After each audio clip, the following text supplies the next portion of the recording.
Welcome to Personality. I'm your host, Lori Rawlings from Lori Rawlings and Associates. And today, my guest is Kabri Lehrman Schmid from HENSEL PHELPS.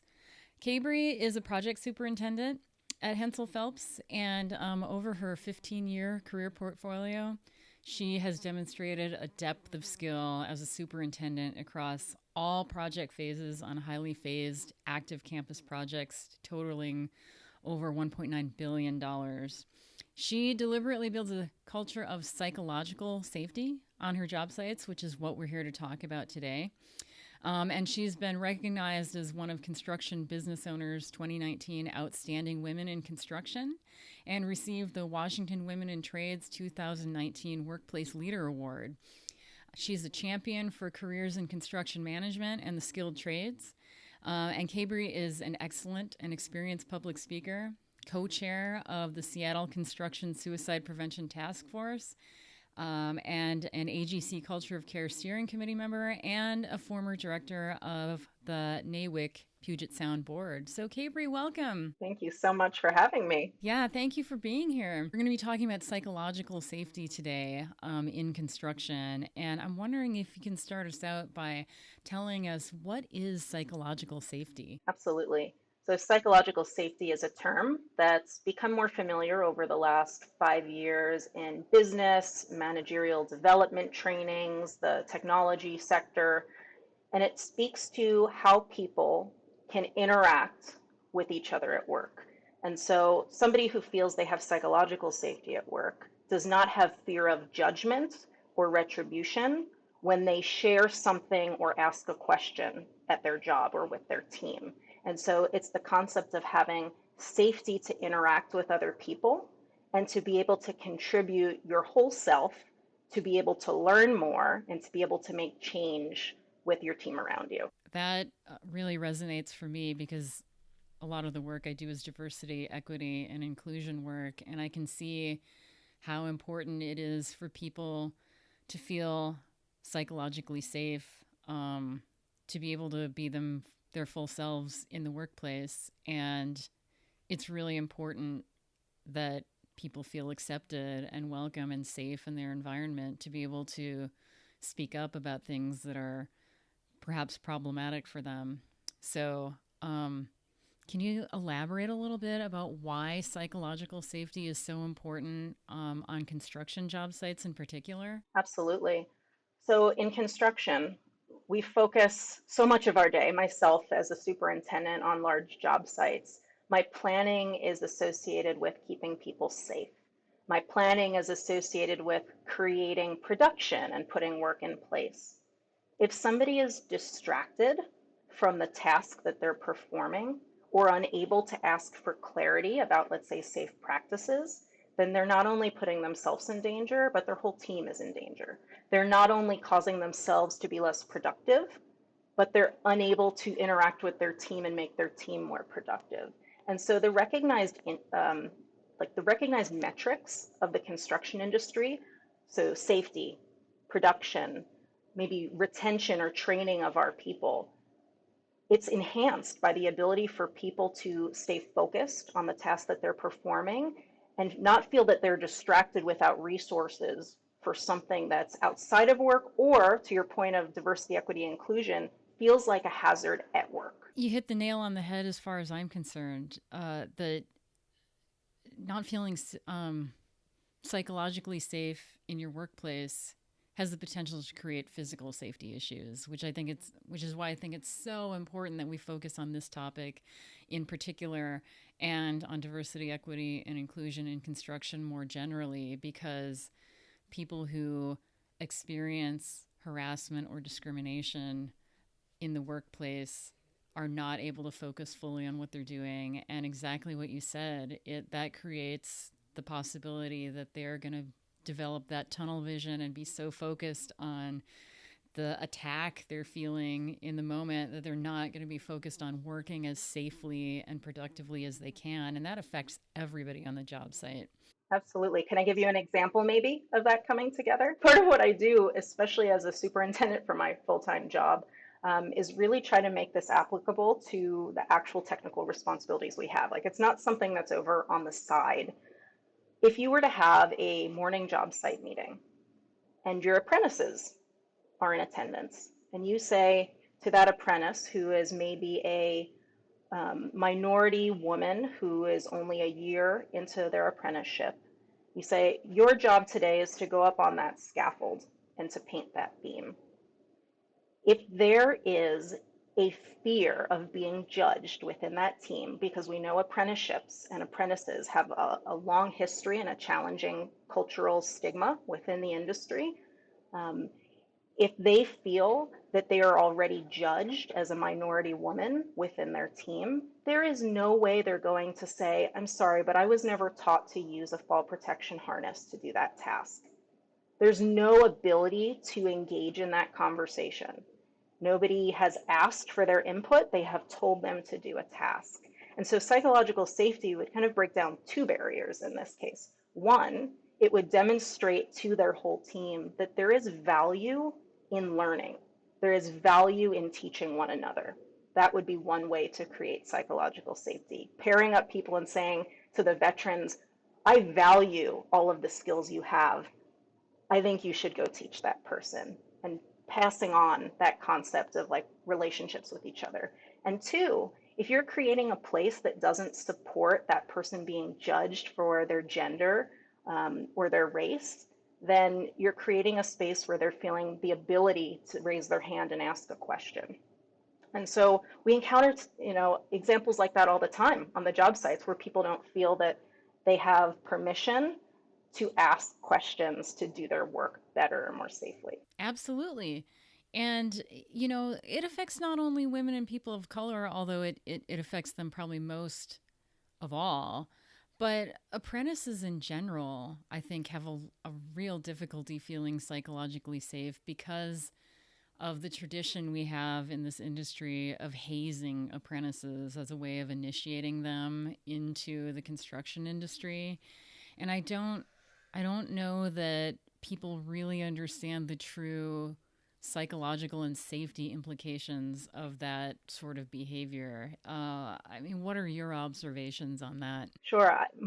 My immediate reaction is that we have a lot of historic cultural challenges in our industry that stigmatize different positions or different topics, one of them being apprenticeships, which is ironic because I would also say that one of the values and the strengths of our industry is pride in training, pride in work and passing on that information. And yet somehow there's also this stigma against, people need to figure it out for themselves. So to see people in positions where they are not empowered or valued to be able to learn and get better contributes to a negative perception about the industry, contributes to our inability to maintain and retain people throughout their career.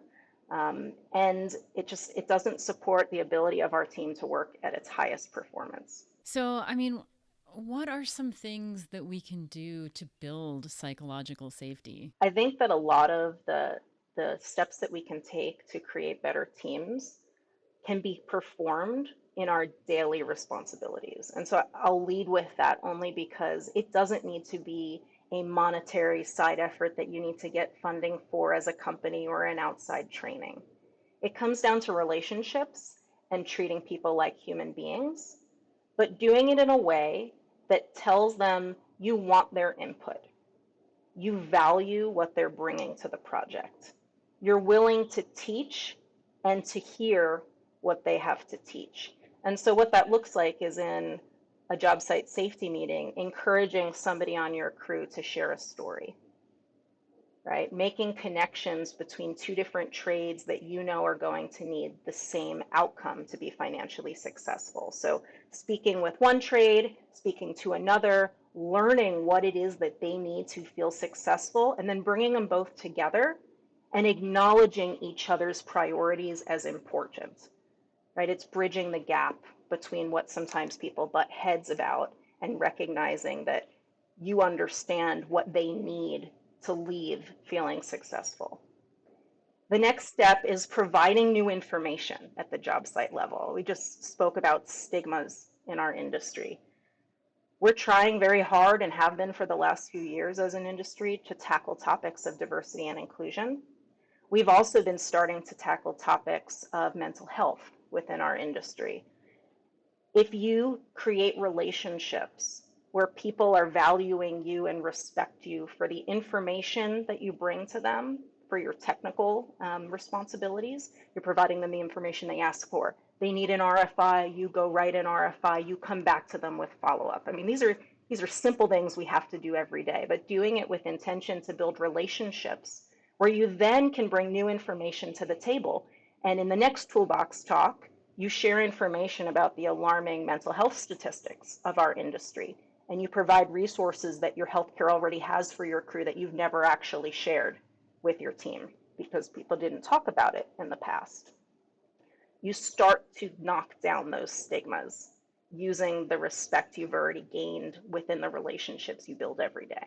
So they seem like simple things that you're talking about, but they're definitely not easy to implement, I would imagine. I mean, what are some of the barriers that just make it difficult to talk about these things in the first place? And how can we overcome some of those barriers and stigmas? Sure.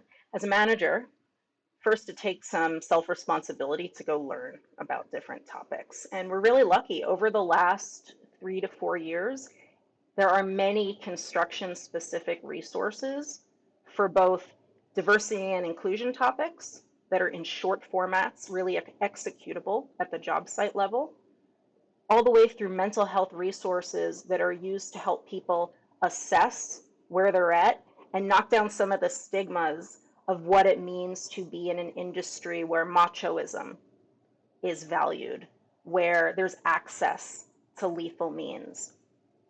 Once you've educated yourself on some of the resources that exist, what type of healthcare do you have to offer your team? What are regional resources that you can provide information on within the break room? Then you start introducing some of those topics in conversation. The very first time I had small toolbox talks with, so I had a 300-person job site, and we broke them down into smaller crews or partial crews. I handed out information about suicide prevention, and we started talking about the statistics within the industry that make us the second highest rate of suicide in the US. And some people looked at their feet, and some people like flipped the card awkwardly. And by the end of it, you'd already shattered the room by saying the word suicide out loud on a job site. People came up afterwards just thanking you, because when you ask the question in a room, how many people here have known somebody in the industry who has died by suicide? Almost half of the hands go up every time, which is terrible. But all it takes is breaking that stigma and saying, this is an allowable topic on this job site. And as a manager of the job site, I have complete control over what topics can get introduced, which is pretty awesome. So not easy, but there are resources that we can immediately introduce as part of our wide variety of safety procedures or planning procedures. I think we touched on this, but we don't have a tendency to give people who are promoted into management positions a lot of training on how to have conversations like this. And so I can imagine it's really uncomfortable and difficult for people who've never really had HR training or any kind of training on talking about topics as sensitive and vulnerable as suicide to feel comfortable even bringing up the subject. So do you have any piece of advice for a foreman or a GF who, wants to be able to talk about these things and make their crew feel safe, but doesn't really, know exactly where to start or may feel uncomfortable or worried about saying the wrong thing? Absolutely. There are a variety of already prepared toolbox talks out there that at least give you a format and an understanding of a level of appropriateness on what you need to talk about. We're not asking people to take on the responsibility of somebody else's life. We're asking you to understand the resources that you have and to share them, which we do quite often at a technical level. You mentioned earlier that I've worked as a co-chair for the Washington Suicide Prevention Task Force. This was a group of industry leaders in the Seattle area that came together in 2019 before the pandemic to discuss the alarming statistics of the industry with the goal of creating industry-specific resources. One of the initiatives that we worked on was centered around a Washington State House bill that provided a directive and funding to create an industry-specific training on men's mental health and construction suicide prevention. Um, we created a 1 hour virtual training that includes video interactions between construction personnel. It is highly specific to our industry. It talks about the risk factors and the stigmas. It is a great place to learn how to approach and to interact with somebody that you feel might be struggling, or to identify whether somebody is struggling. Um, I'm proud to say that in a month, this is going to be accessible to the entire industry through the University of Washington's Forefront Suicide Prevention Program. And so I can provide you some of the information on how to access that. But it is a very clear and straightforward way to start to learn how to have those conversations. There are additional written resources available online that allow you to learn how to engage in those conversations as well. But starting to talk about it is really the first and hardest step. Yeah, absolutely. And I'm glad to hear that that training exists because it's so critical to get that information out to as many people as possible because suicide is an epidemic in the construction industry. I mean, we've covered that topic in depth in a different episode of this podcast. I mean, the statistics are really alarming. And so I guess I'm wondering from your perspective, what are some of the factors that make suicide such an overwhelming problem in the construction industry? The risk factors for suicide are usually attributed to the type of work that we do, whether it's isolated or hard physical labor. We have access to high places or lethal means.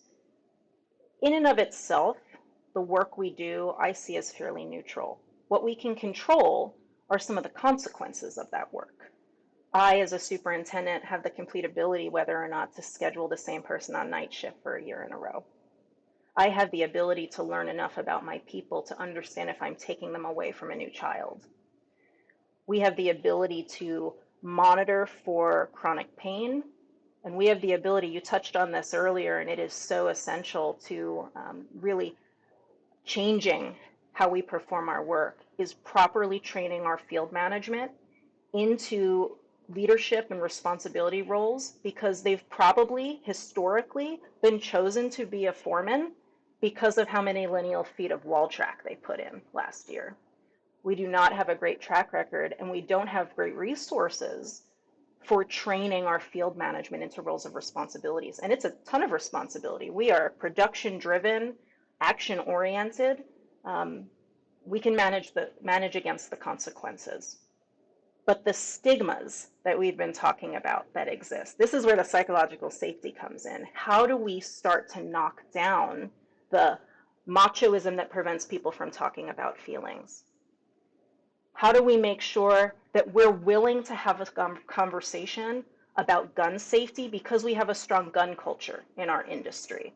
There are steps we can take that the statistics show us for suicide prevention, that we can share information about how to have better gun safety within a home that prevents suicide. If we can start to have conversations that allow people to ask for resources because they feel comfortable not only providing the resources as a manager, but asking for them within your team, if we can open up that channel of communication by creating psychological safety, then we can start knocking down those the consequences to the work that we do that create hazards for our people mentally and physically. The macho culture is something that you've mentioned a lot, and I see that as being a factor not only for suicide but also for harassment and discrimination and just a wide variety of behaviors that take away from the work and working productively and safely. And so I guess I'm wondering, I mean, when you introduce that topic of trying to sort of push back on the macho culture, how is that received on job sites? I mean, do you get a lot of blowback on that, or are people sort of generally accepting of recognizing that that's a problem and that it needs to change? I think that when I talk about it in this context as a cultural problem within the industry, I also make sure to recognize it as part of the value system within our industry that can have positive outcomes. What I mean by that is we mentioned earlier how there is a value within the construction industry for training or for learning new skills. There are values for pride in work, right? There are values for family. And if you can turn around the machoism into providing for family, if you can turn it into doing great work and feeling proud of it, or being part of creating a new generation of skilled tradespeople, that's how you tap into the positives. Machoism in and of itself can propel positive outcomes if you're shutting down and setting clear expectations against sexism, racism, homophobia, and transphobia. If you're willing to tackle some of those topics and say, these things aren't acceptable. Another practical tactic is everybody has too many slides in their job site orientation. Well, so do I. I have a few about suicide prevention and resources, and I have a few about the job site expectations for behavior. It's clear. It's clear from the time you get on site.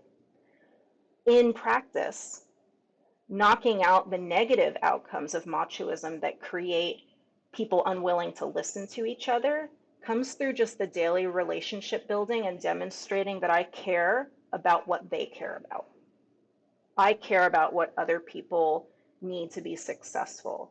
And if you can create that respect that the whole industry functions on, right? The tenure and respect and the understanding that you have a skill set that contributes to what they need, then you're creating the opportunity to have conversations at a more honest level. And you start taking out the need for, pomp and circumstance. You just start talking about what it is you actually need and what we can provide each other to get there. Do you have any success stories that you can share with us about how creating a culture of psychological safety has improved the environment and the outcome on a job site? Oh, goodness. I feel like my last 3 major projects are success stories, and it's really been the recognition during and afterwards of how well the teams function together. A good example would be I was on night shift on and off for 3 years at an airport. I was working critical path work at night, and I was working a separate project with high-end finishes during the day. And so that was a stretch on me, and I know now not to do it to other people.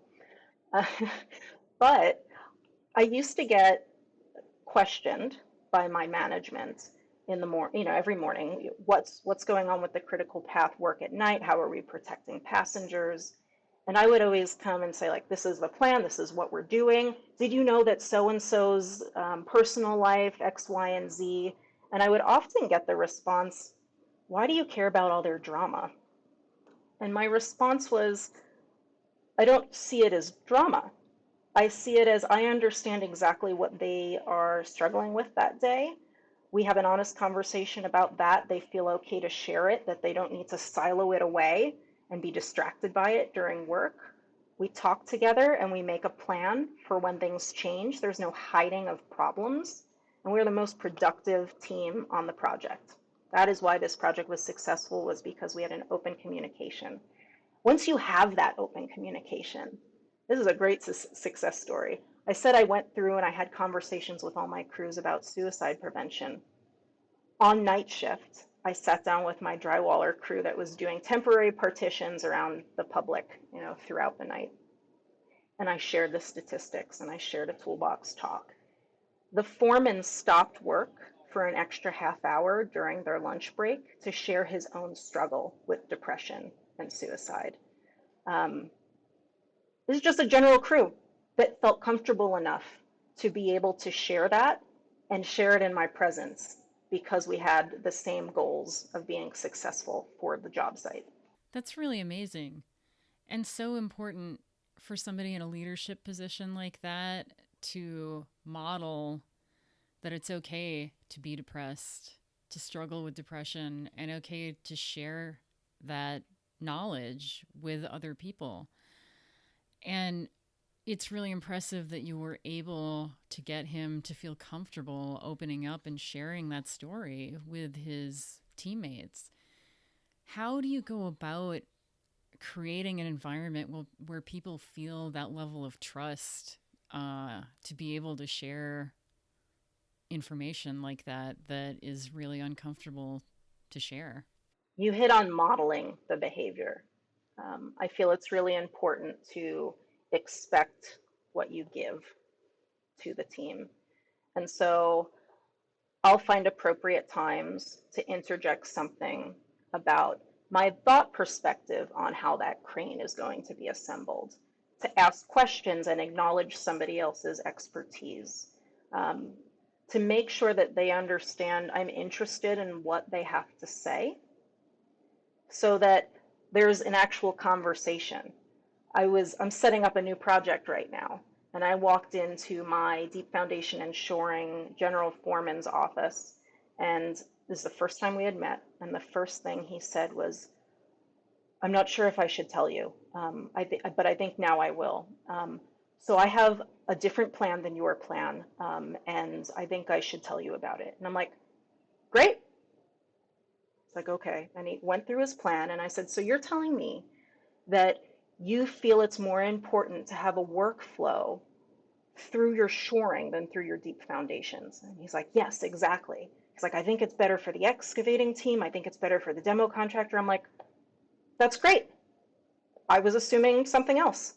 And he's like, "What do you mean that's great?" I'm like, "I'm not the expert in your trade." And he was floored. This is a gentleman who is senior in his position, has been doing this for twice as long as I have, but just engaging people in conversation where you want to hear what they have to say goes a really long way. It's really amazing, isn't it? That it comes down to communication and just the willingness to listen. And I think that's really hard. So I'm curious, how did you become interested in the concept of psychological safety? That's a great question. Psychological safety, when I learned about it, probably through a podcast or a TED Talk from Amy Edmondson, who really coined the term.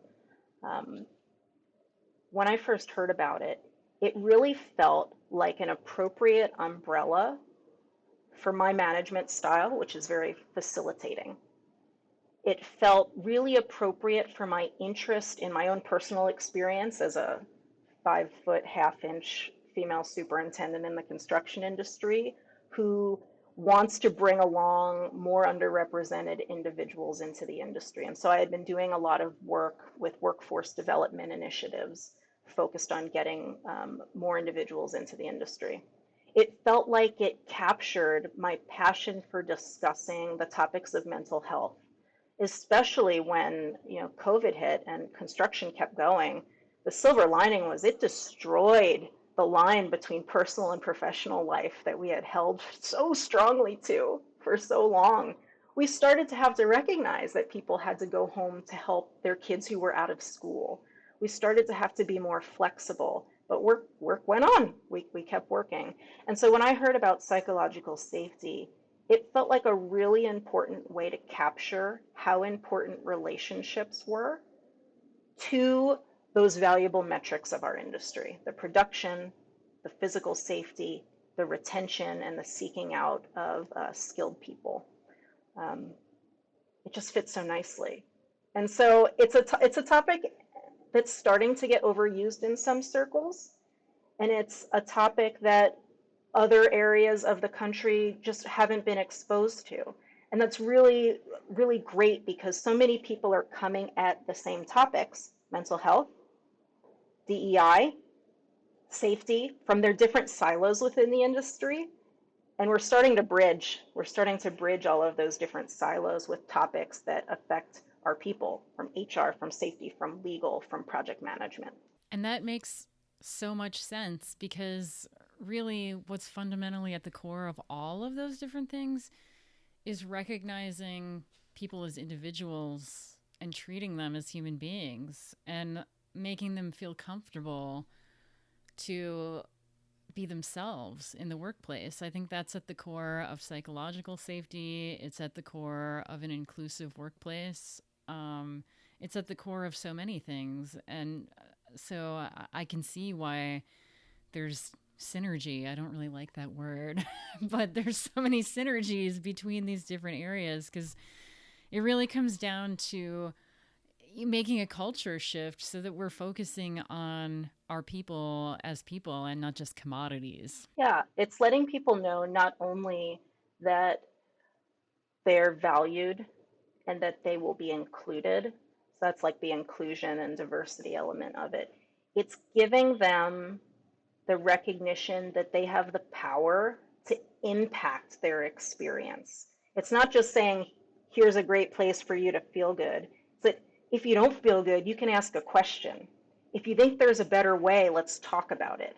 If you need something, that's why I'm here as your management, which also means you have to train your management to be there for people. Yeah, and exactly. Once people feel comfortable and empowered to share that there might be a better way of doing something, that you shared a great example of how that benefits the entire project and the entire team and the entire company. Because there might be a better way to do things that people just didn't feel comfortable talking about before they realized that your team was a safe place to share ideas and potential disagreements. Let's talk a little bit about your background in the construction industry. I mean, how did you come to the construction industry and what attracted you to it in the first place? So I was a civil engineering student in college. I knew nothing about the construction industry. And I had an internship one summer at the Pentagon renovation, and my job was with the owner overseeing the general contractor, which was HENSEL PHELPS, the company I've now worked for over 15 years. And what I saw in that team was excitement about problem solving and working together to figure out the best solution. That happened to be like a design build structured project. And so very early on, I had an understanding of the expectation of teaming and of having to work together to find value. But being able to conduct work face to face and to go walk over and talk about something very specifically and logistically, I just loved it. And so I had a few internships within the industry, and then I joined on full time. And what I've found, even though I don't have a background in the trades, I wish I would have known about that option in my younger years, is that, yeah, and it depends on where you are in the country, which region. Sometimes that's completely normal. There's superintendents with all different backgrounds. Where I am right now, it is very atypical to be a superintendent without a trades background. And so that adds another level of building relationships and demonstrating that I'm here to listen to your experience and to learn from it and to make sure that, you know, we're understanding what we can each bring to the success of this project. And so every time I feel that there's like a project cultural win, I feel extra good about it because, you know, I've gotten over that hump of being a woman, of, you know, having a non-trades background, and yet we're creating change for the whole industry beyond the job site. As you were talking about your collaborative work style, I was thinking it's probably because she's a woman, you know, that she has that more sort of traditionally collaborative work style than we tend to see in the field, for sure. Do you think, is there something to that? Do you think because of your background and the fact that you're kind of an outsider and you're a woman in this industry, that that's something that is an asset in terms of the way you interact with your team? It is an asset. And I think when I have spoken over the, you know, last 15 years of my career to internal women's groups or in a leadership position to other women, I've always described being a woman as an asset because your voice is already heard differently. Might as well say something different. But if you're proving yourself to be someone who's there to help provide the information, to follow up, to help to lead, to help to communicate their needs for the other people within the field, you'll get the respect, you'll get the knowledge by asking the questions. I definitely think that it's a socialization defense mechanism as well as an asset. Coming into the industry without a strong background, it was very clear to me from the beginning that the respect is owed to those in the field, and I need to do what I can to learn from them. And so you ask more questions and you ask them humbly, and you create relationships so that you're likable. So there's definitely a tie to being a woman. I think that addressing the issue of machoism could be more difficult for somebody who looks like the majority, to be honest. But that's where the power comes in. If a white male within the construction industry, statistically the majority, starts changing the conversation and they already have that level of respect, and rapport within their giant network, like, that's change. That makes so much change because you're normalizing a new conversation and saying, this is permissible. This is allowed on the job site, and I'm here to support you. And is that something you do? I mean, do you sort of recruit men who have positions of influence or just sort of natural influence within their circles to help you spread the message about psychological safety? I do, in a few different ways. One, I'm part of an amazing foreman basic training program that takes not only new foremen, but experienced foremen and general foremen, and runs them through a training that is rather unique for the industry. It covers some technical abilities from Bluebeam and daily reports in a very engaging and successful way, but also addresses issues of diversity and inclusion and how to be a good leader in ways that they have not seen before. And being part of a mentorship group for that and being able to help walk through their graduation presentations, I'm seeing reflected in their excitement and enthusiasm the ability to impact their future job sites and their teams. And so it's starting to click within the trainings we're providing.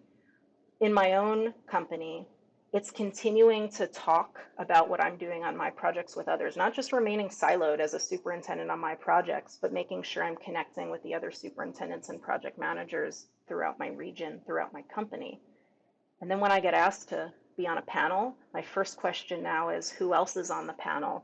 Because if it's mostly women, I decline and say, I have somebody else. And I encourage one of my other superintendents or foremen to take that role from me because they've found the same success. They're just not challenged or motivated to talk about it until you give a little nudge. That's awesome. I mean, because you're right. I mean, I think it's really important to have different perspectives coming to the table, but it's also important to have people who look like the majority of the people who work in the field promoting this message, and that this isn't just a women's issue or an issue for people of color or the LGBTQ community or people who are underrepresented.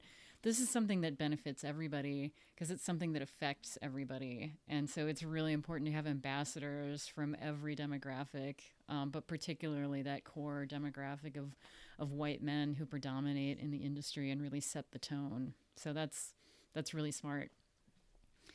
Wonderful. Well, this has been really amazing. I'm just wondering if there's anything else that you would like our audience to know about psychological safety or about resources that exist to help them start building a culture of psychological safety within their organizations. Resources exist right now to be able to go out and start having new conversations. So I think that I would leave people with an understanding that every single person can impact the team around them with how they engage with each other and the topics that they bring to the table. This does not need to be an outside or secondary effort. to be able to bring in a new program or a new initiative. It doesn't need a marketing effort behind it. It's using the resources you already have in relationships and in tools and in safety procedures and starting to think about them in a new way. It's sitting down for your scheduling updates with your foreman and talking to them in a different way and asking them for their input and just listening.